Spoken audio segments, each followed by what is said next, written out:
عليكم ورحمة الله وبركاته إن الحمد لله نحمده ونستعينه ونستغفره ونعوذ بالله من شرور أنفسنا ومن سيئات أعمالنا من يهده الله فلا مضل له ومن يضلل فلا هادي له وأشهد أن لا إله إلا الله وحده لا شريك له وأشهد أن محمدا عبده ورسوله صلى الله تعالى عليه وعلى آله وصحبه وسلم تسليما كثيرا أما بعد أعوذ بالله من الشيطان الرجيم بسم الله الرحمن الرحيم قد أفلح من تزكى وذكر اسم ربه فصلى সম্মানিত রোজাদার ভাতৃমণ্ডলী, আল্লাহ রাব্বুল আলামিনের প্রশংসা এবং প্রিয় নবী সাল্লাল্লাহু আলাইহি সাল্লামের উপর সালাত ও সালামের পর আজ মঙ্গলবার 27শে রমজান 1444 হিজরি মোতাবেক 18 এপ্রিল 2023। আজকে আমাদের আলোচনার বিষয়বস্তু হচ্ছে জাকাতুল ফিতর বা সাদাকাতুল ফিতর বা সহজ ভাষায় ফিতরা। যেহেতু সময় কাছে আসছে এই ফিতরার বা ফিতরা আদায়ের, সেই জন্য ফিতরা সম্পর্কে আজকে আমি আপনাদের সামনে 10টি পয়েন্ট নিয়ে আলোচনা করব। আশা করি এ সমস্ত পয়েন্টের মাধ্যমে যেসব বিষয়গুলি ফিতরা সম্পর্কে জানা প্রত্যেক মুসলিমের জন্য ফরজ তা জানতে পারবেন। আল্লাহ রাব্বুল আলামিন আমাদের সকলকে যেন জানার, মেনে নেওয়ার এবং সঠিক আমল করার তৌফিক দান করেন। কোরআন কারীমের আয়াত সূরা আলাতে রয়েছে কাদ আফলাহা মান তাযাক্কা ওয়া যাকারা ইসমা রাব্বিহি ফাসাল্লা। এই দুটো আয়াত সম্পর্কে কিছু কিছু তাফসীরকারগণ বলেছেন যে এই আয়াতগুলি সম্পর্ক হচ্ছে জাকাতুল ফিতর বা ফিতরার সাথে, ঈদের সালাতের সাথে আর ঈদের তাকবীরের সাথে। এইভাবে তারা তাফসীর করেছেন, একটি তাফসীর। দ্বিতীয় তাফসীর হচ্ছে আম, মানে যে কোনো বিষয়ের ক্ষেত্রে এই আয়াতগুলি শামিল, যেই বিষয়গুলি সম্পর্কে এখানে বলা হয়েছে। খাস করে শুধু ঈদের সালাত বা ফিতরা এই উদ্দেশ্য করা হয়নি, কিন্তু যেই তাফসীরটিতে বলা হয়েছে না উদ্দেশ্য ফিতরা, সেই তাফসীরটি পেশ করি যেহেতু বিষয়বস্তু আমাদের ফিতরা। আল্লাহ বলছেন কাদ আফলাহা মান তাযাক্কা, যেই ব্যক্তি জাকাতুল ফিতর আদায় করলো সেই ব্যক্তি সফলতা লাভ করলো। কামিয়াব, সফল ওই সমস্ত লোকেরা যারা জাকাতুল ফিতর বা ফিতরা আদায় করলো। তাজাক্কা মানে আদ্দা জাকাতুল ফিতর। আর একটি তাফসীর তাজাক্কা মানে যারা আত্মার পরিশুদ্ধি করলো, নিজের অন্তরকে তারপরে আমলকে পাক পবিত্র করলো। এটা হচ্ছে আম তাফসীর। খাস তাফসীর হচ্ছে যে যারা ফিতরা আদায় করলো। ওয়া যাকারা ইসমা রাব্বিহি, আর তার রবের আল্লাহর নামের জিকির করলো। এর তাফসীর হচ্ছে তাকবীর পাঠ করলো ঈদের চাঁদ দেখার পরে। ঈদের চাঁদ দেখার পরে তাকবীর পাঠ শুরু হবে ঈদের সালাত পর্যন্ত। তাকবীর সম্পর্কে বিভিন্ন বর্ণনাগুলি সালাফদের থেকে রয়েছে, সাহাবায়ে কেরাম রয়েছে। তার মধ্যে যেটি প্রসিদ্ধ সেটি হচ্ছে আল্লাহু আকবার, আল্লাহু আকবার, লা ইলাহা ইল্লাল্লাহ, আল্লাহু আকবার, আল্লাহু আকবার, ওয়ালিল্লাহিল হামদ, জোড়া জোড়া করে। আর আরেকটি বর্ণনা হচ্ছে তিনবার করে। সৌদি আরবে 3বার করে আমল রয়েছে, খেয়াল করে দেখবেন। আল্লাহু আকবার, আল্লাহু আকবার, আল্লাহু আকবার, 3বার আল্লাহু আকবার বলার পরে লা ইলাহা ইল্লাল্লাহ, আল্লাহু আকবার, আল্লাহু আকবার, আল্লাহু আকবার, ওয়ালিল্লাহিল হামদ। তাহলে 3 3 6। এটা দ্বিতীয় পদ্ধতি। তৃতীয় পদ্ধতি হচ্ছে যে প্রথম 3বার আর শেষ দিকে 2বার, 5বার। তাহলে আল্লাহু আকবার, আল্লাহু আকবার, আল্লাহু আকবার, লা ইলাহা ইল্লাল্লাহ, আল্লাহু আকবার, আল্লাহু আকবার, ওয়ালিল্লাহিল হামদ। তো ওয়া যাকারা ইসমা রাব্বিহির তাফসীর হচ্ছে রবের জিকির আজকার করবে ঈদের তাকবীর পাঠের মাধ্যমে। ফাসাল্লা, অতঃপর সালাত আদায় করবে, মানে ঈদের সালাত আদায়, ঈদের নামাজ পড়বে। তাহলে আশা করি এই আয়াতগুলি বুঝতে পেরেছেন। যদি এই তাফসীরকে ধরে নেওয়া হয়, যেহেতু তাফসীরকাররা এই তাফসীর অনেকে করেছেন, সালাফদের যুগ থেকে তাফসীর এসেছে বর্ণনা হয়ে। এখন আমি যে বিষয়গুলি নিয়ে আলোচনা করব ফিতরা সম্পর্কে, তার প্রথম বিষয় হচ্ছে ফিতরার হুকুম। হুকুম মানে বিধান। আর হুকুম হচ্ছে ইসলামের 5টি। কে বলতে পারে এই 5টি কি কি? কি? ফরজ,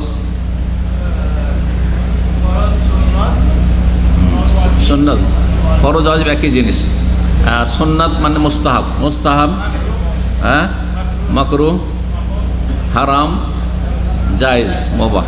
জি, এই 5টির একটাতে ফেলতে হবে। হুকুম মানে এই 5টার একটাই পড়বে, হয় কাজটি করা ফরজ ওয়াজিব, না হলে কি হারাম, তার বিপরীত একবার নিষেধ, হ্যাঁ, আর না হলে সুন্নাত মুস্তাহাব, আর না হলে মাকরুহ, আর না হলে জায়েজ। তো ফিতরা দেওয়া কি? এই 5টার কোনটি? ফরজ। ফিতরা দেওয়া কি? ফরজ। তাহলে হুকুম জেনে নিলাম। ফরজ করেছেন কে? রাসূলুল্লাহ। হাদিস আছে রাসূলুল্লাহ, যেহেতু কোরআনে কারীমে এই ফরজের বিধানটি নেই, এই জন্য হাদিস আছে ফারাদা রাসূলুল্লাহ যাকাতাল ফিতরি, ফিতরার যাকাত ফরজ করেছেন রাসূলুল্লাহ সাল্লাল্লাহু আলাইহি ওয়াসাল্লাম। রাসূলুল্লাহ সাল্লাল্লাহু আলাইহি ওয়াসাল্লাম যা ফরজ করেন বা যা আদেশ নিষেধ করেন তার মানটা ওই রকমই যেমন আল্লাহ কোরআনে যা ফরজ ওয়াজিব করেছেন, কোনো পার্থক্য নেই। কিন্তু এটা কোনো মুসলিমের ভাবার অবকাশ নেই যে আল্লাহ বললে সেটা বেশি, আল্লাহ যদি হুকুম করে বেশি শক্ত, আর নবী সাল্লাল্লাহু আলাইহি ওয়াসাল্লাম ফরজ করলে সেটা অত শক্ত হুকুম নয়, এমন নয়, কোনো পার্থক্য নেই। কারণ মাইয়ুতির রাসূলা ফাকাদ আতা আল্লাহ, সূরা নিসার আয়াত নম্বর 80 আল্লাহ বলছে যে রাসূলকে মানলো সে কাকে মানলো? আল্লাহকে মানলো। যে রাসূলকে মানলো না সে আল্লাহকে মানলো না, একই কথা। তারপরে আল্লাহ আরও বলেছেন সূরা হাশরে আয়াত নম্বর 7, ওমা আতাকুমুর রাসূলু ফাখুযুহু, যা রাসূল সাহেব তোমাদেরকে দেন তা তোমরা গ্রহণ করো। ওমা নাহাকুম আনহু, যা থেকে নিষেধ করেন, ফান্তাহু, বিরত। রসুল যা দিয়েছে দিন তা নিতে হবে, সেটাই আল্লাহর দিন।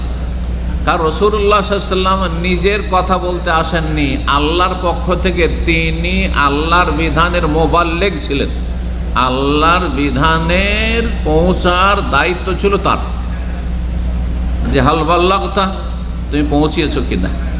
এই জন্য আরাফার ময়দানে নবী সাল্লাল্লাহু আলাইহি ওয়াসাল্লাম সাহাবায়ে কেরামদের কাছ থেকে বারবার সাক্ষী নিয়েছেন, আল্লাহুম্মা হাল বাল্লাগতু, আল্লাহর দোহাই দিয়ে বলছে তোমাদেরকে, আমি কি তোমাদেরকে পৌঁছে দিলাম কি দিলাম না যথাযথ। তখন সাহাবায়ে কেরাম কি বলেছিলেন? আল্লাহুম্মা, আল্লাহর নাম নিয়ে বলছে যে হ্যাঁ অবশ্যই আপনি পৌঁছে দিয়েছেন আমাদেরকে সুন্দরভাবে। তখন নবী সাল্লাল্লাহু আলাইহি ওয়াসাল্লাম বলছে আল্লাহুম্মা শাহাদ, আল্লাহুম্মা শাহাদ, আল্লাহ তুমি সাক্ষী থাকো, আল্লাহ তুমি সাক্ষী থাকো যে এরা আজকে স্বীকার করলো যে আমি তাদের কাছে দিন পৌঁছে দিয়েছি, আমানত পৌঁছে দিয়েছি। তো রাসূলুল্লাহ সাল্লাল্লাহু আলাইহি ওয়াসাল্লামের ফরজ করা আর কোরআনের কোনো বিধান ফরজ, একই রকমের হুকুম, কোনো পার্থক্য নেই। দ্বিতীয় যে পয়েন্টটি বলবো সেটা হচ্ছে কার উপরে ফরজ। ফরজ তো, কিন্তু কার উপরে ফরজ? পয়সার উপর ফরজ না ব্যক্তির উপর ফরজ? হ্যাঁ, মাথা প্রতি ফরজ না মানুষের ধন দৌলতের উপর ফরজ? যাকাত হচ্ছে মানুষের সম্পদের উপর ফরজ, আমার মাথার উপর ফরজ নাই, কিন্তু আমার পয়সার উপর ফরজ। আমি আছি কিন্তু আমার পয়সা নেই, যাকাত নেই, কিন্তু ফিতরা মাথা প্রতি ফরজ। তাহলে ব্যক্তির উপর ফরজ। সেই ব্যক্তিকে বলছে আলাল কাবির, বড় হইলেও, সাগির ছোট হইলেও, ছোট তো ইনকাম নেই তার, হ্যাঁ, কিন্তু তার অভিভাবক আছে, অভিভাবকের ওপর ফরজ। কিন্তু ছোট যখন সাবালক হয়ে যাবে আর ইনকাম করতে পারবে, অথবা ব্যক্তি মালিকানা তার সম্পদ আছে, ধরেন ইয়েতিম, কিন্তু তার বাবার ধন সম্পদ যথেষ্ট রেখে গেছে, জমি জায়গা টাকা পয়সা ব্যাংক ব্যালেন্স সবই রেখে গেছে, তাহলে সেই ছোট তার উপর ফরজ রয়েছে। সেই ইয়েতিমের দেখাশোনা যিনি করছেন তার ধন সম্পদ থেকে বের করে দেবে। পুরুষের ওপর, নারীর ওপর, স্বাধীন ব্যক্তির ওপর, এমনকি গোলামের ওপর। গোলাম আজকাল নেই, গোলাম মানে কৃতদাস, আজকালকার চাকর নকর গোলাম নাই, এটা আমাদের দেশীয় ভাষা, কিন্তু আসল শরীয়তের গোলাম হচ্ছে কৃতদাস, যাদেরকে পণ্যের মতো কেনা বেচা করা হইতো। সেটা রাস্তা বন্ধ হয়ে গেছে, সুতরাং সেটা বর্তমানে পাওয়া যায় না, কিন্তু শরীয়তের বিধান আছে, ওই রকমের রাস্তা খুললে আবার তখন দাস দাসী ইসলামে আছে। জি, আচ্ছা, এরা মুসলিম হওয়া শর্ত না যে কোনো ব্যক্তির ওপর? মুসলিম হওয়া শর্ত, মুসলিমের ওপর। প্রথম কথা মুসলিম হইতে হবে, তাহলে অমুসলিমদের ওপর ফিতরা ফরজ নাই। তাহলে অমুসলিমের ওপর কি ফরজ? বলে আগে কালেমা পড়া ফরজ। কালেমা পড়ো, বলছে হ্যাঁ কালেমা পড়লাম। এখনই যদি কালেমা পড়ে, ঈদের চাঁদ ওঠার 10 মিনিট আগে কালেমা পড়লো, বলে ফিতরা ফরজ তোমার উপর এখন। বুঝতে পেরেছেন কথা? জি। তাহলে ঈদের চাঁদ ওঠার 10 মিনিট আগে কেউ যদি মারা যায়, গোটা রমজান থাকলো কিন্তু ঈদের চাঁদ ওঠার আগেই মারা গেল, ফিতরা ফরজ হবে? ফরজ হবে না, কারণ ফরজ হওয়ার যে সময়টা সেই সময়টা সে পায়।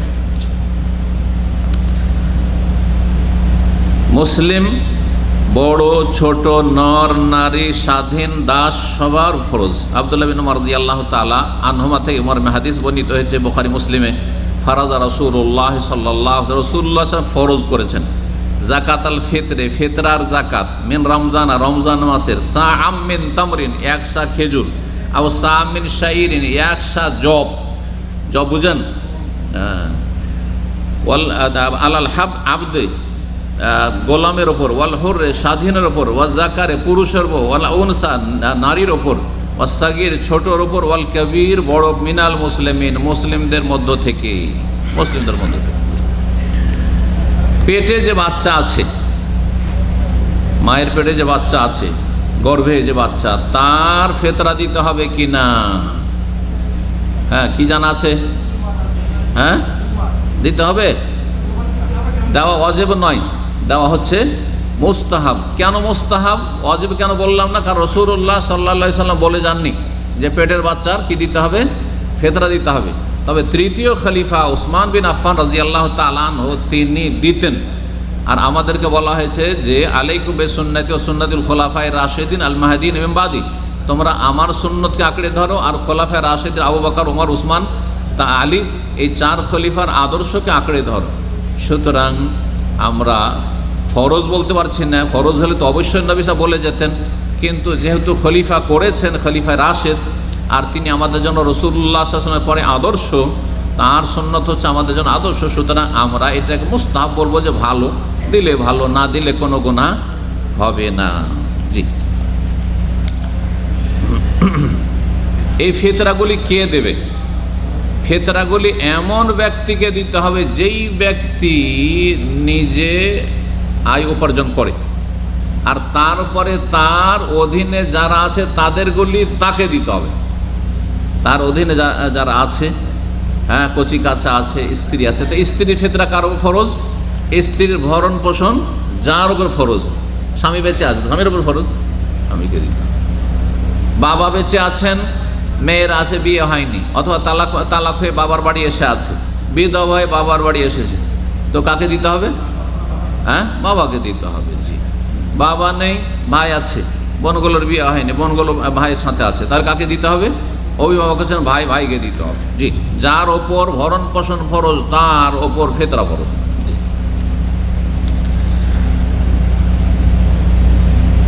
তিন নম্বর যে বিষয়টি হচ্ছে যে সর্বনিম্ন ফিতরা ফরজ হওয়ার জন্য কতটা সম্পদ থাকতে হবে।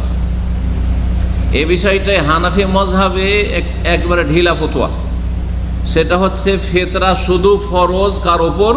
যার জাকাত দেওয়ার মতো নেশাব আছে, যোগ্যতা আছে।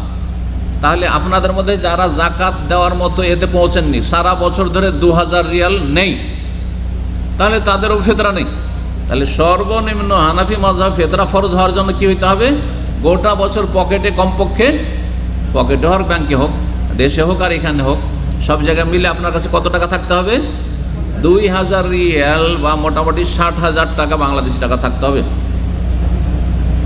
আর তার নিচে যদি হয়ে যায়, 2-4-6 মাস থাকলো, তারপরে দেখা গেল সবটাই খরচ, পকেটে একটা পয়সা নেই, শুধু 100-200 রিয়াল আছে, হ্যাঁ, এইরকম যদি হয়, গোটা বছর ধরে আপনি নেশাবে থাকলেন না, আপনার ওপর জাকাত ফরজ হইল না, তাহলে ফিতরাও নাকি ফরজ নেই। কিন্তু এমন কথা কোরআন হাদিস দ্বারা প্রমাণিত নয়, এটি শুধু তাদের ইজতিহাদ মাত্র।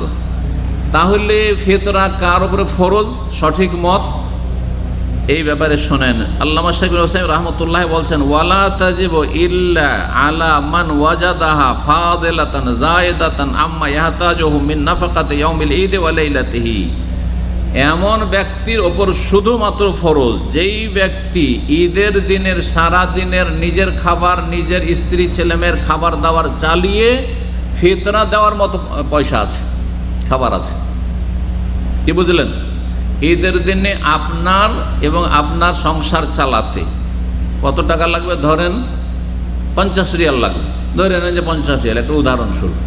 এই 50টা রিয়াল আছে, তারপরে এতটা আছে যেটা দিয়ে আপনি ফিতরা কিনে সবার দিতে পারবেন। তাহলে ফিতরা ফরজ। কিন্তু যদি দেখা যায় যে না কোনো রকম 50টা টাকা আছে, ঈদের দিন আমি শুধু সংসারে ছেলে মেয়েকে খাওয়াইলে খাওয়ানো হবে আর ফিতরা দিলে ফিতরা দেওয়ানো হবে, তো না খেয়ে থাকতে হবে, না হলে চেয়ে খেতে হবে, তাহলে ফিতরা ফরজ নেই, তাহলে ফিতরা ফরজ নেই। ঈদের দিনের খাবার দাবার রেখে যদি ফিতরা দেওয়ার সমান পয়সা থাকে তাহলে ফিতরা আদায় করবেন। জি, সেটা নেই কিন্তু 2-3 জনের ফিতরা দিতে পারে। আপনার ধরেন ফ্যামিলির সদস্য হচ্ছে 10 জন, আর 2 জন 3 জন বা 5 জনের ফিতরা দিতে পারবেন, তো দিবেন কি দিবেন না? বলছে দেবেন, যতটা পারেন দেবেন। অর্ধেকটা 3 কেজি করে লাগে, 3 কেজি 2.5 কেজি করে দিতে পারলাম না, তো কিন্তু 1-1 কেজি করে সবার দিতে পারছি মোটামুটি, তো এটাই দেবেন। এটাও বলছেন শেখুল হোসেন রহমতুল্লাহ আলাইহি। কেন?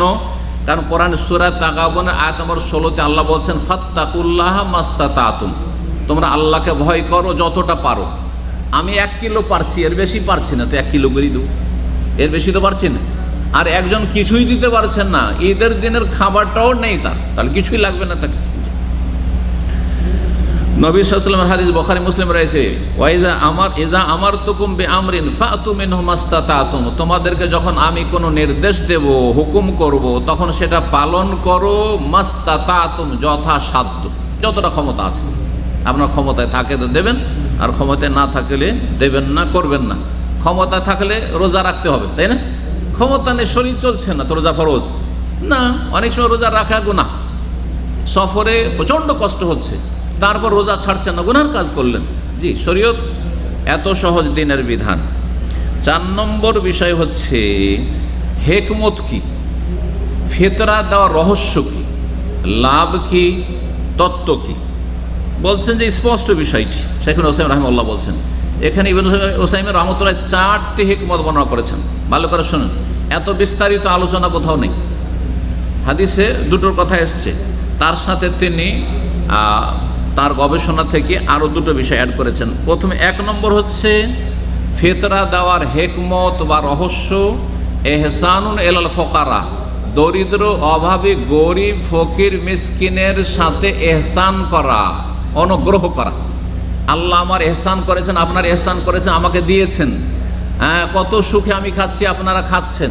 আপনার গরিব মানুষ, ঈদের দিনে তাদের বাড়িতে খাবার ব্যবস্থা নেই, ঈদের দিনে তাকে রিক্সা চালাইতে হবে, ভ্যান চালাইতে হবে, ঈদের দিনে জন্মজুরি করতে যেতে হবে, না হলে পেটের ভাত হবে না, সংসার চলবে না।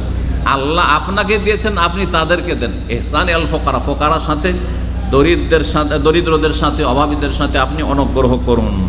এবং ঈদের দিনগুলিতে কমপক্ষে তাদেরকে মানুষের দ্বারস্থ হওয়া থেকে বিরত রাখুন, যে হাত পাততে না হয়, কারোর কাছে চাইতে যেতে না হয়, অথবা কাজ করতে, আপনি ঈদ পড়তে বেরোচ্ছেন আর একজন গরিব মানুষ রিক্সার ভ্যান নিয়ে বেরোচ্ছে, হ্যাঁ, সে রাস্তায় দাঁড়িয়ে আছে, কেউ যদি তাকে ডেকে নিয়ে যায় কাজকর্মের জন্য, এমনটা যাতে না হয়। মুসলিম সমাজের দারিদ্র মোচন, আর বিশেষ করে ঈদের দিনে যাতে করে সচ্ছল লোকদের সাথে তারাও উৎসব আনন্দে খুশিতে শরিক হতে পারে। আমি খুশি হব, আপনারা খুশি হবেন, পয়সা আছে, আর গরিবরা কত মনোকষ্ট নিয়ে, মনের ব্যথা বেদনা নিয়ে রাস্তাঘাটে কাজ করে বেড়াবে, তারাও খুশি হোক আপনাদের সাথে। জি, 2 নম্বর হিকমত হচ্ছে যে এতে রয়েছে খলকুল কারাম, দানশীলতার চরিত্র। আমরা সবসময় দানশীল হওয়ার চেষ্টা করব, কিন্তু বিশেষ করে খুশির সময় যখন আমরা খুশি করছি তখন আরও বেশি দান করব, আল্লাহর শুকরিয়া। কাফেররা খুশি হলে, উৎসব হলে তারা গুনাহ করে, মদ খায়, ব্যভিচার করে, হ্যাঁ, পশ্চিমা সভ্যতা, যত পাপ তাদের বাড়ে। বেশি পাপ কখন হয়? উৎসবের দিনে। হ্যাঁ, দেখেন 31st নাইটে সবচেয়ে বেশি পাপ, 25শে ডিসেম্বরে সবচেয়ে বড় পাপ, পুজো পাঠের দিনে সবচেয়ে বড় পাপ, নারী পুরুষ একাকার। কিন্তু মুসলিম ঈদুল ফিতর, ঈদুল আজহায় আল্লাহর শুকরিয়া আদায় করে, আল্লাহর সামনে সিজদায় লুটিয়া পড়ে, দান খায়রাত করে, ঈদুল আজহাতে কোরবানি করে, আর নিজেও খায়, আর মানুষকে খাওয়ায়, আত্মীয় স্বজনকে খাওয়ায়, গরিব দুঃখীকে খাওয়ায়। ইসলাম কত সুন্দর দিন, যেহেতু ইসলাম আল্লাহ রাব্বুল আলামিনের মনোনীত দিন এবং সর্বশেষ দিন, এই জন্য ইসলামের সৌন্দর্যই হচ্ছে এমন সৌন্দর্য, যেই সৌন্দর্যের নজির আপনি কোনো আদর্শে পাবেন না। তো এতে রয়েছে দানশীলতার চরিত্র, এতে রয়েছে সমবেদনা জ্ঞাপন, অমাসাত সমবেদনা, আপনি পাশে দাঁড়াচ্ছেন গরিব দুঃখীদের। 3 নম্বর হিকমত হচ্ছে রোজাদারকে রোজা অবস্থায় যেসব ত্রুটিগুলি হয়েছে সেই ত্রুটি থেকে মুক্ত করা। রোজা অবস্থা আমাদের কত না ভুল ভ্রান্তি হয়, তার মধ্যে একটি হচ্ছে অশ্লীল কথা বলা, অন্যায় কথা বলা, কার উপর রেগে যাওয়া, স্বামী স্ত্রীতে স্বাভাবিক গরম মেজাজ গরম হয়ে গেল, ছেলে মেয়েদের মেজাজ গরম হয়ে গেল, আপনার সাথে যারা কাজ করবে তাদের সাথে তর্ক বিতর্ক হয়ে গেল, কোনো সময় অসার ফালতু কথাবার্তা হয়ে গেল, বিভিন্ন রকম গুনাহ, এমনকি কখনো গীবত হয়ে যাচ্ছে, কাবিরা গুনাহ হয়ে যাচ্ছে, আপনি টের পাচ্ছেন না, হয়তো অজান্তে আপনি করে ফেলছেন, অচেতন ইমানের দুর্বলতার কারণে করে ফেলছেন। এই যে দোষ ত্রুটিগুলি রয়েছে, যাতে রোজা নষ্ট না হইলেও রোজা খোঁড়া হয়ে যায়, কী হয়ে যায়, দুর্বল হয়ে যায়। রোজা নষ্ট হয় না ঝগড়া করলে, কিন্তু কি হয়ে যায়, রোজাটা কি হয়, দুর্বল হয়ে যায়, অকেজো হয়ে যায়। ওকে একটু শক্তিশালী করার জন্য, পাক পবিত্র করার জন্য, তাতহিরুস সাইম, রোজাদারকে পাক পবিত্র করা, রোজা অবস্থায় যেসব ত্রুটিগুলি ঘাটতিগুলি হয়েছে, গুনাহ হয়েছে, সেগুলি থেকে মুক্ত করে। 4 নম্বর হিকমত হচ্ছে ফিতরা দেওয়ার, শুকর নেয়ামাতিল্লাহ, আল্লাহর নিয়ামতের শুকরিয়া আদায় করা। যে আল্লাহ রাব্বুল আলামিন কত অনুগ্রহ করলেন যে আমাকে 29-30টা পুরো রোজা রাখার তৌফিক দিলেন। কত মানুষ আছে রোজা রাখতে পারেনি, তারাবি পড়তে পারেনি, রমজান মাসে ফরজ নফল কিছুই ইবাদতবন্দি করতে পারেনি, হাসপাতালে শুয়ে আছে। কত মানুষ আছে দুনিয়া থেকে রমজানের আগে চলে গেছে, আল্লাহ আমাকে হায়াতে রেখেছেন, সুস্থ রেখে। কত মানুষ আছে নামকে অস্তে মুসলিম, কিন্তু একটিও না নামাজ, না রোজা, না ফরজ, না নফল, কিছুই নেই, হতভাগা বেদিন হয়ে রয়েছে। আল্লাহ আমাকে তৌফিক দিয়েছেন, আলহামদুলিল্লাহ, সিয়াম কিয়াম করতে পারলাম। আল্লাহর শুকরানা স্বরূপ এই একসা আপনি কি করবেন, দান করবেন, যেটা ফকির মিসকিনদের অভাব দূর করবে। তো আল্লাহ শুকরিয়া আদায় করা। এই মর্মে ইবনে আব্বাস রাদিয়াল্লাহু তাআলা আনহু থেকে হাদিস বর্ণিত হয়েছে, আবু দাউদ ইবনে মাজাহ, তিনি বলছেন, ফারাদা রাসূলুল্লাহ যাকাতাল ফিতরে, রাসূলুল্লাহ সাল্লাল্লাহু আলাইহি ওয়াসাল্লাম ফিতরা ফরজ করেছেন, ফিতরা ফরজ করেছেন। যাকাতুল ফিতর কিসের জন্য, তোহরাতাল লিসাইম, রোজাদারকে পাক পবিত্র করার জন্য। কি থেকে, মিনাল লাগু, ওয়াসার কথা কাজ থেকে। লাগু হচ্ছে এমন ফালতু ওয়াসার কথা কাজ যাতে একটা হালাল টাকা নেই আর একটা নেকি নেই।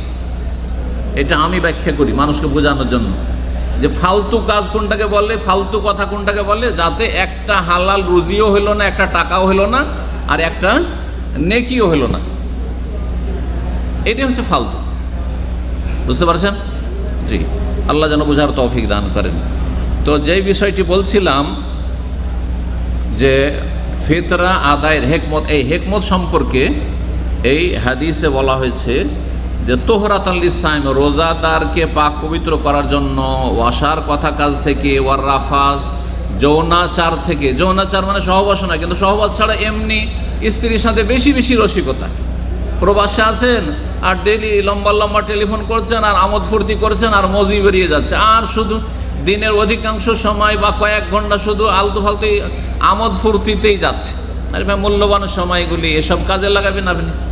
সবে কাদার রাতে, লাইলাতুল কাদার আপনি লাগিয়ে দিয়েছেন স্ত্রীকে, যে রাত তো জাগতে হবে, চলো স্ত্রীর সাথে একটু আমোদ ফুর্তির গল্প করি আর রাত জাগি। তো এটা কোনো রাত জাগা হইল নাকি?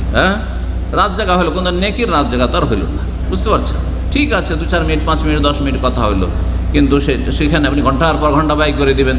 তো এগুলো অসারও, আবার রাফাসও। জি, অতমাতালিল মাসাকিন। দ্বিতীয় হুকমত হচ্ছে মিসকিনদের জন্য, গরিব দরিদ্রের জন্য ঈদের দিনগুলিতে খাদ্যের ব্যবস্থা করা। তাহলে এই দুটি হিকমত হাদিসে এসেছে। আর 3 নম্বর কি বলেছি প্রথম, সেটা হচ্ছে যে দরিদ্র গরিব মানুষের সাথে সদাচরণ করা, তাদেরকে ঈদের দিনগুলিতে খুশিতে শেয়ার করা। আমরাও খুশি হব, তোমরাও খুশি হও। কেন কাজ করবে? তোমরাও 1 সপ্তাহ বাড়িতে বসে বসে খাও, যেমন আমরাও বাড়িতে বসে বসে খাচ্ছি 1 সপ্তাহ। কাজকর্ম, অফিস টফিস সব বন্ধ, ব্যবসা বাণিজ্য বন্ধ, বসে বসে খাচ্ছি। তেমনই গরিবরাও যাতে করে বসে খেতে পারে। জি, এটা ছিল 3 নম্বর। 4 নম্বর কি বলেছিলাম, আল্লাহর নিয়ামতের শুকরিয়া আদায় করা। আল্লাহর নিয়ামতের শুকরিয়া আদায় করা, যে আল্লাহ আমাদেরকে সিয়াম কিয়াম রমজানের আদায় করার তৌফিক দান করেছেন। সুতরাং আমরা এই ফিতরা দিয়ে আল্লাহ শুকরিয়া আদায় করব। 5 নম্বর যে পয়েন্টটি, সেটা হচ্ছে ফিতরাতে কি জিনিস দেবেন। জিনসুল ওয়াজিব ফিল ফিতরা, ফিতরায় কি দেবেন সেটা দিতে হবে। তোয়ামুল আদামিয়িন, শেখ বিন উসাইমিন রাহমাতুল্লাহ বলছেন মানুষের খাবার দিতে হবে। কি দিতে হবে? মানুষের খাবার দিতে হবে, খাদ্য।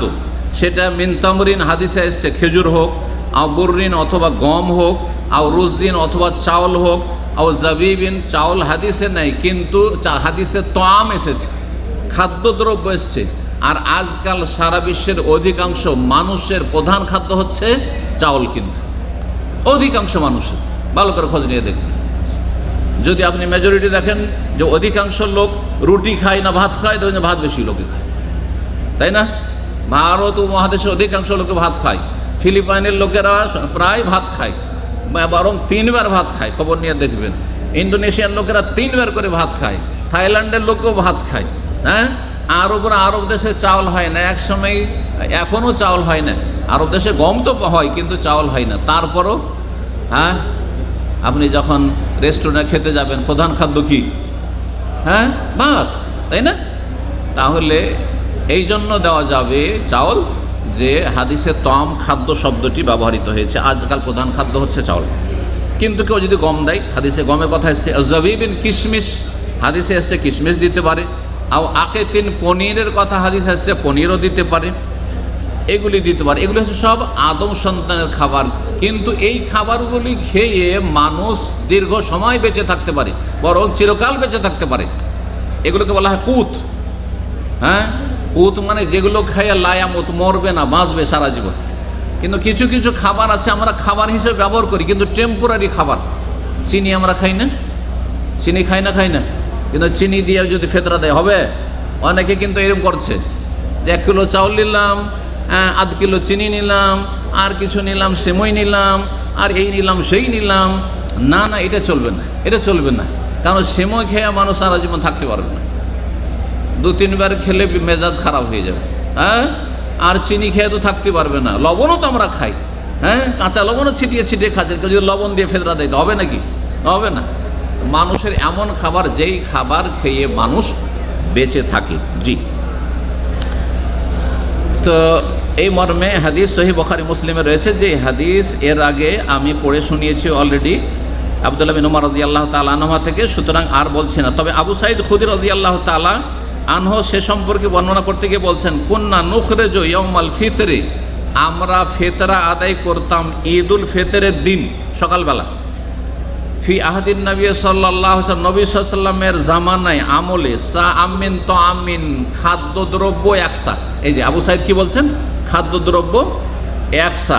ওয়াকানা তো আমনা, আর সেই জামানায় আমাদের খাদ্যদ্রব্য ছিল, খাবার ছিল শাইর, জবের রুটি খেতেন। আমরা ছোটোকালে জবের রুটি খেয়েছি, জবের ছাতু তো অনেক খেয়েছি আমরা।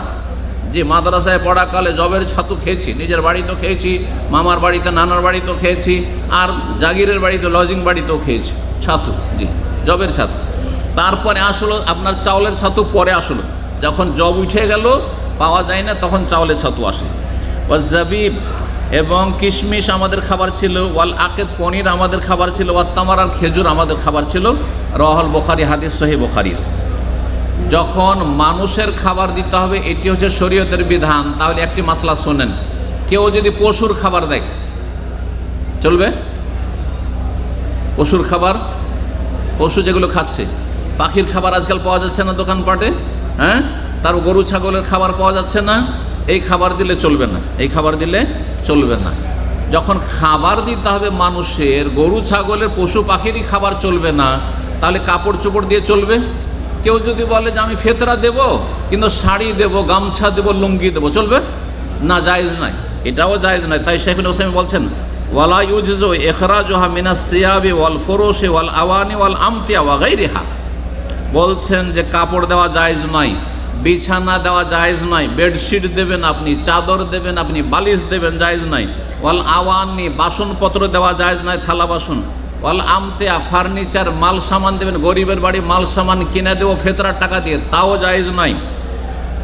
ওয়া গায়রিহা মিম্মা সিওয়া তুআমিল আদামিন, মানুষের খাবার ছাড়া অন্য মাল সামান দিয়ে ফেতরা দেওয়া জায়েজ নয়। কেন জায়েজ নয়? বলছেন লিআন্নান নবী ফারাদাহা মিনাত তাম, কারণ নবী সাল্লাল্লাহু আলাইহি ওয়াসাল্লাম ফিতরা ফরজ করেছেন খাবার দিয়ে, হ্যাঁ, খাবার দিয়ে ফিতরা দেওয়া ফরজ করেছেন। ফালা ইউতাআদ্দা মা আইয়ানাহু রাসূল সাল্লাল্লাহু আলাইহি ওয়াসাল্লাম, রাসূলুল্লাহ সাল্লাল্লাহু আলাইহি ওয়াসাল্লাম যেটা নির্ধারণ করেছেন সেটা থেকে অতিক্রম করা যাবে না, হ্যাঁ, বা সীমা লঙ্ঘন করা যাবে না। জি, 6 নম্বর পয়েন্ট হচ্ছে যে ফিতরার মূল্য অর্থাৎ টাকা পয়সা দেওয়া জায়েজ নয়। বলছেন শেখ ওয়ালা তুজজে ও ইখরাজ ও কিমাতি তাম, খাদ্যের মূল্য যদি কেউ ফিতরায় আদায় করে সেটা যথেষ্ট হবে না, মানে ফিতরা আদায় হবে না। ভালো করে শুনেন, আমি বলছি না, হ্যাঁ, আমার ওস্তাদও তিনি শেখ হোসেন রহমুল্লাহ, এবং সারা পৃথিবীর 20 শতাব্দীর 3 জন সবচেয়ে বড় আলেমের তিনি দ্বিতীয় অথবা তৃতীয় বলতে পারে, তিনি অন্যতম। এই 3 জন আলেমকে মনে করি আমি শুধু না, যারা কোরআন সুন্নাহর আলেম সবাই একমত এই ক্ষেত্রে যে 20 শতাব্দীতে পৃথিবীতে 3 জন সবচেয়ে বড় আলেম ছিলেন। তার একজন হচ্ছেন, প্রথম হচ্ছেন শেখ বিন বাজ রাহিমাহুল্লাহ, আর দ্বিতীয় জন হচ্ছেন শেখ ইবনে উসাইমিন রহমতুল্লাহ আলাইহি, যার কথা এখানে শোনাচ্ছি, আর তৃতীয় হচ্ছেন শেখ আল্লামা নাসির উদ্দিন আলবানী রাহমাহুল্লাহ রহমতুল্লাহ আলাল জামি। তো যে কথা বলছিলাম যে পয়সা দেওয়া জায়েজ নয়, কেন জায়েজ নয় এই সম্পর্কে তিনি 4টি কারণ বর্ণনা করেছেন। পয়সা দিয়ে ফিতরা দেওয়া জায়েজ নয় এর কারণ হিসাবে 4টি কথা তিনি বর্ণনা করেছেন। প্রথম হচ্ছে লিআন্না যালিকা খিলাফু মা আমারা বিহি রাসূলুল্লাহ সাল্লাল্লাহু আলাইহি ওয়াসাল্লাম, কারণ রাসূলুল্লাহ সাল্লাল্লাহু আলাইহি ওয়াসাল্লাম যেই নির্দেশ দিয়েছেন তার পরিপন্থী কাজ, তার বিরোধিতা করা। নবী বলছেন খাবার, হ্যাঁ, ফরজ করা হচ্ছে, আর মানুষরা বলছে না পয়সা দেব, নবীর বিরোধিতা, সুতরাং সেটি জায়েজ নয়। নবীর বিরোধিতার কারণে কি হবে? হাদিসে রয়েছে মান আমেলা আমালান, কেউ যদি এমন কোনো আমল করে লাইসা আলাইহি আমরুনা, যেটি আমার আদর্শ অনুযায়ী নয়, বা তার এই আমলটি আমার নির্দেশ মোতাবেক নয়, ফাহুয়া রাদ্দুন, সেটা প্রত্যাখ্যাত, ছুঁড়ে ফেলা হবে, কবুল হবে না, মরদুদ হয়ে যাবে। সহিহ বুখারী এবং সহিহ মুসলিমের হাদিস। আরেকটি হাদিসে রয়েছে মান আহদাসা ফি আমরিনা হাযা, ধর্মীয় কাজে কেউ যদি এমন নতুন কাজ শুরু করে, টাকা দেওয়া নতুন কাজ শুরু করলো, মা লাইসা মিনহু, যেটা শরীয়তের অন্তর্ভুক্ত না, রাসূলুল্লাহ সাল্লাল্লাহু আলাইহি ওয়াসাল্লাম করেননি, সাহাবায়ে কেরামরা করেননি, খুলাফা রাশিদিন করেননি, ফাহুয়া রাদ্দুন, সেটা প্রত্যাখ্যাত, সেটা হচ্ছে প্রত্যাখ্যাত। সহিহ বুখারী এবং সহিহ মুসলিমে এই হাদিসগুলি রয়েছে। একটি কারণ হল পয়সা দিয়ে ফিতরা দেওয়া যাবে না তার, সেটা হচ্ছে রাসূলুল্লাহ সাল্লাল্লাহু আলাইহি ওয়াসাল্লামের কি করা? বিরোধিতা করা। পয়সা দেওয়া মানে নবীর বিরোধিতা করা। 2 নম্বর হচ্ছে লিআন্না ইখরাজ আল কিমাতে মুখালিফুন লিআমালি সাহাবাতে রাদিয়াল্লাহু আনহুম, দ্বিতীয় কারণ পয়সা দিয়ে ফিতরা চলবে না তার কারণ সাহাবায়ে কেরামদের বিরোধিতা করা। কারণ কোন সাহাবী 1,24,000 বেশি সাহাবায়ে কেরাম বিদায় হজে তারা হাজির ছিলেন, তাদের একজনও পয়সা দিয়ে ফিতরা আদায় করেননি, একজনও পয়সা দিয়ে ফিতরা আদায় করেন, তারা সকলেই খাদ্যদ্রব্য দিয়ে ফিতরা আদায় করেছেন। হাইসু কানু ইউখরিজুনা সামিন তামিন, সকল সাহাবায়ে কেরাম 1 সা করে মাথা প্রতি খাদ্যদ্রব্য আদায় করেছেন। নবী সাল্লাল্লাহু আলাইহি ওয়াসাল্লামের হাদিস, আলাইকুম বিসুন্নতি ওয়া সুন্নাতিল খুলাফায়ে রাশিদিন আল মাহদিয়িন মিন বাদি, আমার সুন্নতে আঁকড়ে ধরিও আর আমার 4 খলিফা আবু বকর, উমর, উসমান, খোলাফায়ে রাশিদিন যারা হেদায়েত প্রাপ্ত আমার পরে, তাদের আদর্শকে আঁকড়ে ধরিও। তাদের আদর্শতে আমরা পয়সা দিয়ে ফিতরা দেওয়া পাই না, সুতরাং এটি জায়েজ নয়। 3 নম্বর কারণ ফিতরা টাকা দিয়ে চলবে না এর হচ্ছে ওয়ালি আন্না যাকাতাল ফিতরে ইবাদাতুন মাফরুজা, ফিতরা দেওয়া হচ্ছে ফরজ ইবাদত। ফিতরা দেওয়া কি? ফরজ এবং ইবাদত। আর ইবাদতের ক্ষেত্রে মিন জিনসিন মুআয়্যানিন, এমন জিনিস দিয়ে, এমন বস্তু দিয়ে যেটা নির্ধারিত, যেটা শরীয়তের পক্ষ থেকে নির্ধারিত, রাসূলুল্লাহ সাল্লাল্লাহু আলাইহি ওয়াসাল্লাম নির্ধারণ করেছেন। ফালা ইউজজিউ ইখরাজুহু মিন গায়রিল জিনসিল মুআয়্যান, সুতরাং যেটা অনির্ধারিত, নির্ধারিত নয়, তা দিয়ে ফিতরা দিলে ইবাদত কবুল হবে না। যেমন ইবাদত বন্দি করতে হবে, নামাজ শেখানো হয়েছে না হয়নি?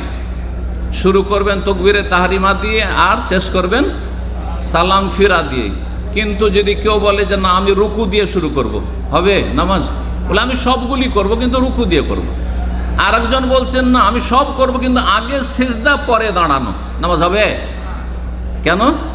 এই জন্য হবে না যে এবাদত ফরজ আর এবাদতের তরিকা শিখিয়ে দেওয়া হয়েছে, ঠিক তেমনি ফিতরা ফরজ আর ফিতরা কি দিয়ে দেবেন তা শিখিয়ে দেওয়া হয়েছে। সুতরাং তার থেকে অন্য দিকে যাওয়া চলবে না, বা অন্য কিছু দিয়ে দিলে সেটা হবে না। 3 নম্বর কারণ তিনি বর্ণনা করলেন। 4 নম্বর বলছেন ওয়ালি আন্না ইখরাজ আল কিমাত ইউখরিজুল ফিতরাত আন কাউনিহা শাইরাতান যাহিরাতান ইলা কাউনিহা সাদাকাতান খাফিয়া। দেখেন, ফিতরা যদি খাবার দিয়ে দেন তাহলে এটি প্রকাশ্য ইসলামী নিদর্শন না। ধুমধাম করে দেখতে পাচ্ছেন যে মাশাআল্লাহ মানুষ বস্তার বস্তা ফিতরা দিচ্ছে আর ফিতরা নিয়ে যাচ্ছে, একটা গুরুত্বপূর্ণ ইবাদত প্রকাশ পাচ্ছে, ঠিক কি না? কিন্তু টাকা যদি দেন, পকেট থেকে টাকা বের করলেন, পাশে একটা গরিব লোক পকেট থেকে পকেটে ঢুকিয়ে দিলেন, কেউ জানতে পারলো? ফিতরা যে আদায় হচ্ছে কি হচ্ছে না জানা যাচ্ছে? জানা যাচ্ছে না। শাইরা জাহেরা প্রকাশ্য ইসলামের নিদর্শনকে গোপনীয় করে দিলেন, গোপনীয় করে দিলেন, বুঝতে পারছেন না? আর এই হিকমতের জন্যই পুরুষদেরকে মসজিদে গিয়ে জামাতে নামাজ পড়তে হবে। কারণ জামাতে গিয়ে 5 ওয়াক্ত নামাজ পড়লে প্রকাশ পাচ্ছে যে হ্যাঁ এখানে মুসলিম আছে, আর এত সংখ্যায় মুসলিম আছে যে মসজিদে জায়গা হয় না, কথা ঠিক কিনা?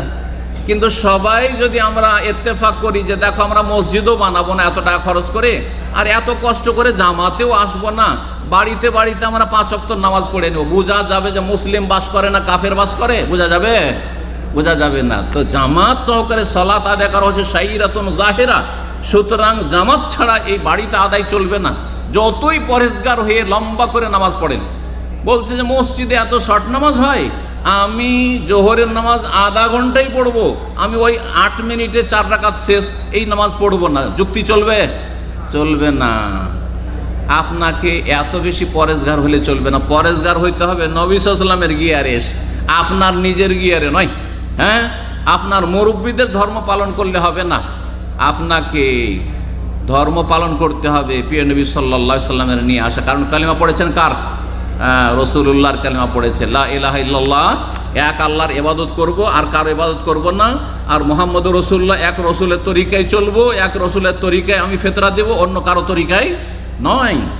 বলছেন যে যদি কোনো ব্যক্তি ফিতরা টাকা দিয়ে দেয় তাহলে সেটা প্রকাশ্য ইসলামী নিদর্শন থাকছে না, সেটা গোপনীয় হয়ে যাচ্ছে, গোপনীয় হয়ে যাচ্ছে। ঠিক ওই রকমই যেমন কোরবানি।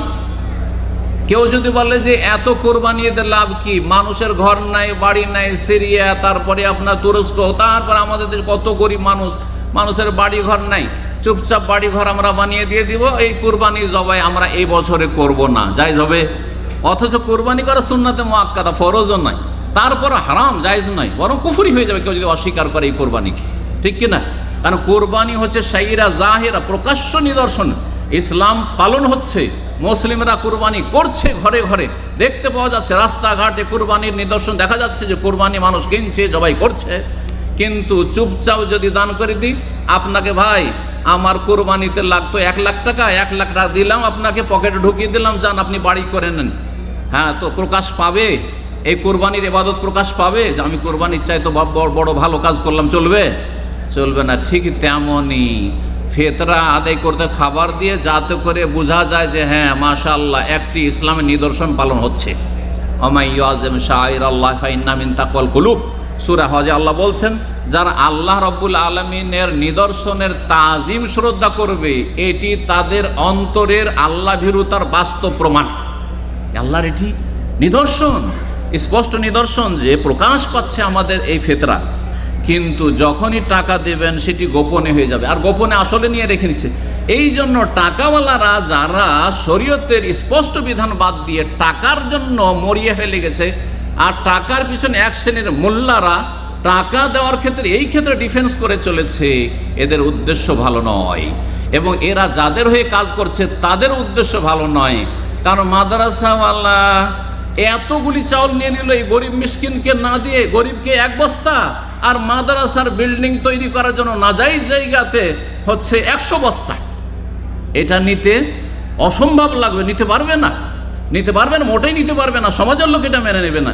কিন্তু গোপনে মাদ্রাসাকে 5 লাখ টাকা ফিতরা ধরিয়ে দিল, আর গরিবকে 50 টাকা ধরিয়ে দিল, কিছুই বোঝা যাচ্ছে না, যাচ্ছে এই যে মাদ্রাসাওয়ালাদের দুনিয়াবি একটা স্বার্থ জড়িত হয়ে আছে, আর এই মাদ্রাসার সাথে এক শ্রেণীর এই বিদাতি মোল্লাগুলো জড়িত আছে, যার ফলে ফিতরাকে, খাবারের ফিতরাকে নিয়ে যাচ্ছে টাকার দিকে, যাতে করে তাদের অসৎ উদ্দেশ্য পূরণ করা সম্ভব হয়। আল্লাহ রাব্বুর বিষয়গুলি যেন আপনাদের সকলকে বুঝার তৌফিক দান করেন, আর আমাদের যেন চোখকে খুলে দেন এবং সুন্নতের অনুসারী হওয়ার তৌফিক দান করেন। 7 নম্বর যে পয়েন্টটি সময় শেষ হয়ে চলে যাচ্ছে, সেটা হচ্ছে ফিতরার পরিমাণ কত। ফিতরার পরিমাণ হচ্ছে 1 সা। সা এর আগে বলি, সা হচ্ছে একটি কাঠার নাম, একটি পাত্রের নাম। নবী সাল্লাল্লাহু আলাইহি সাল্লাম মদিনায় যে কাঠাটি দিয়ে ফিতরা দিতেন, সেটা 2.5 থেকে 3 কেজি হয়। কত হয়? 2.5 থেকে 3 কেজি। যেহেতু ইখতিলাফ রয়েছে, সেই জন্য আমরা সন্দেহমুক্ত হওয়ার জন্য একটু বেশি করে সুন্দর নিশ্চিত হয়ে দিলাম 3 কেজি করে দেন, সবচাইতে ভালো। কিন্তু কেউ যদি 2.5 কেজিও দেয়, তাতেও কোনো অসুবিধা নেই ইনশাআল্লাহ তাআলা। 1 সা করে দিতে হবে। এই সাটা হবে কোথাকার? মদিনার সা। মদিনার সা হচ্ছে 2.5 থেকে 3 কেজি। রাসূলুল্লাহ সাল্লাল্লাহু আলাইহি ওয়াসাল্লাম মদিনে আসলেন, আর সা নেবেন আবার ইরাকের, এটা চলবে? হানাফিরা তাই করেছে। হানাফিরা ইরাকের সা নিচ্ছে। ইরাকের সা কিন্তু 4 সের হয়। 4 সের মানে 3.5 কেজির ওপরে হয়ে যাবে। তাহলে যখন 3.5 কেজির ওপরে, তাহলে তো বেশি লেগে যাচ্ছে। তখন আর একটা ফতোয়া তখন আবিষ্কার করলো আমিরে মুআবিয়া রাদিয়াল্লাহু তাআলা আনহুর ফয়সালা থেকে, যেটা সাহাবায়ে কেরামদের আমল নয় এবং সাহাবায়ে কেরাম বিরোধিতা করেছেন, আবু সাঈদ খুদরি বিরোধিতা করেছেন। সেটা হচ্ছে যে গমের দাম যেহেতু বেশি খেজুরের তুলনায়, মুআবিয়া রাদিয়াল্লাহু তাআলা আনহু খুতবায় বলছেন গমের দাম যেহেতু বেশি, সেজন্য আধ সা কেউ গম দিলে সেটা 1 সা খেজুরের সমান হয়ে যাবে। আর এই ফতোয়া তখন হানাফি ভাইরা, হানাফি ওলামারা নিয়ে নিল যে আদসা দেন আর ইরাকের কাঠা দেন। কারণ ইরাকেরই কাঠা কেন নিতে যাব, আর আদসাই কেন আমিরে মুআবিয়ার নিতে যাব? কথা বুঝছেন না? বুঝছেন না? তাহলে এই দুটো মাসলা বাদ দিয়ে দেন। এদের দিয়ে কি নেবেন? মদিনার সা নেবেন, আর 1 সা নেবেন, আধা সা নয়। আল্লাহ রাব্বুর বুঝার তৌফিক দান করুন। জি, 8 নম্বর যে বিষয়টি, সেটা হচ্ছে কখন ফিতরা ফরজ হবে। ফিতরা ফরজ হয় ফাহুয়া গুরুবুশ শামসি লাইলাতাল ঈদ। ঈদের রাতে সূর্য ডুবে গেলে, যেই দিন ঈদ দেখার চাঁদের খবর পেলেন, সূর্য ডুবেছে আর চাঁদের খবর পেয়ে গেছেন, অথবা 30 রমজান পুরা হয়ে গেছে আর চাঁদের খবর আর পান না পান কোনো প্রয়োজন করে না, 30 রমজান হয়ে গেছে, তখন ফিতরা ফরজ হয়ে গেছে।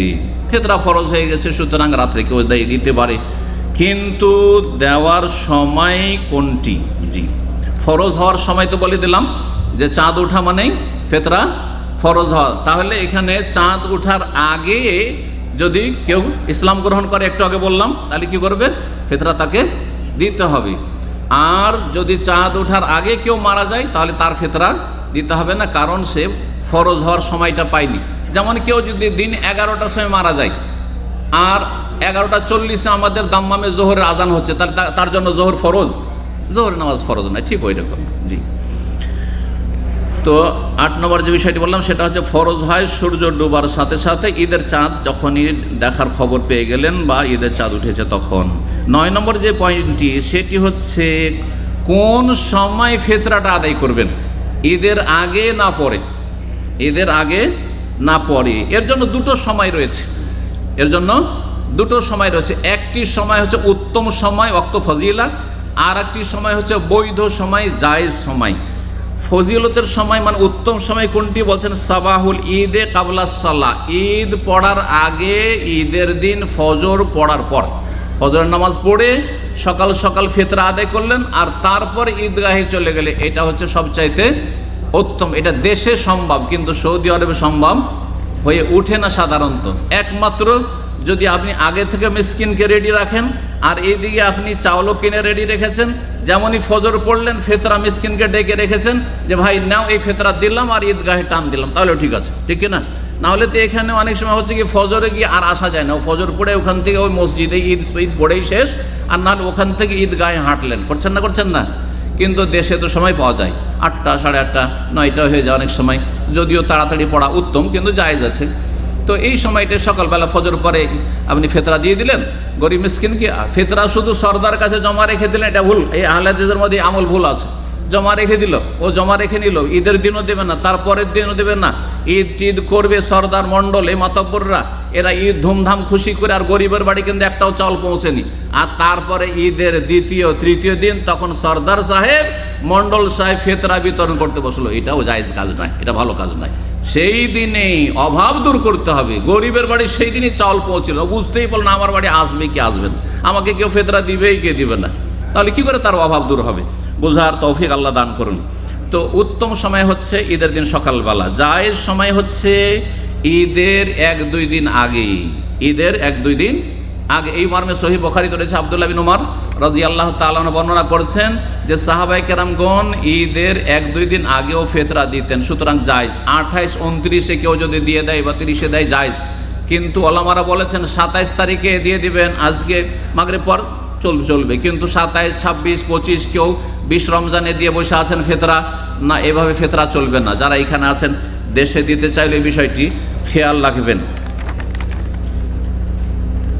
আরেকটি মশলা এখানে শুনে রাখেন, সেটা হচ্ছে ঈদ ফেতরা দেওয়ার শেষ সময়, এটা তো শুরু বললাম, ফেতরা দেওয়ার শেষ সময় কোনটি? ঈদের আগেই দিয়ে দিতে হবে, ঈদের পরে ফেতরা দেওয়া জায়েজ নয়। সেখানে ওসামি বলছেন ওয়ালা ইয়াজুজু তাখিরু আন সালাতিল ঈদ, ঈদের সলাতের পরে বিলম্ব করা, ঈদের সলাতের পরে দেবো ফেতরা, এটি জায়েজই নয়।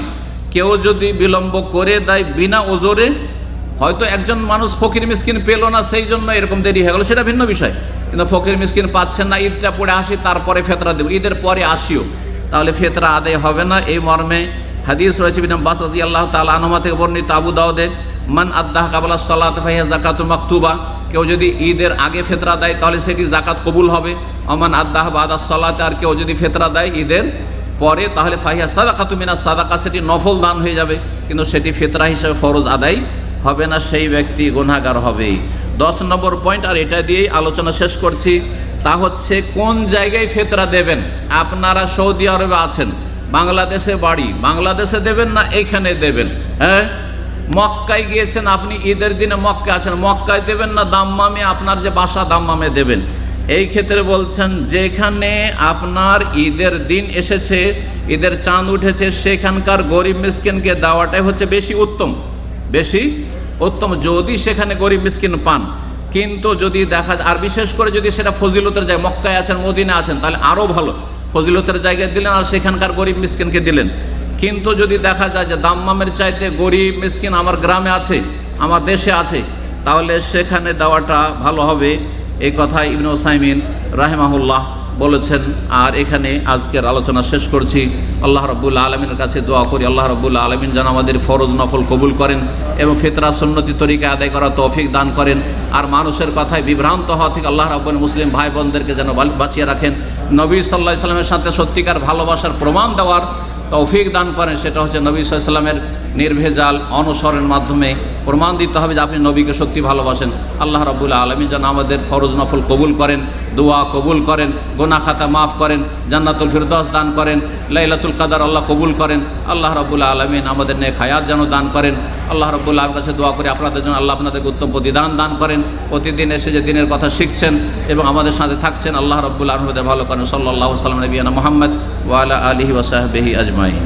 شهر رمضان الذي أنزل فيه القرآن هدى للناس وبينات من الهدى والفرقان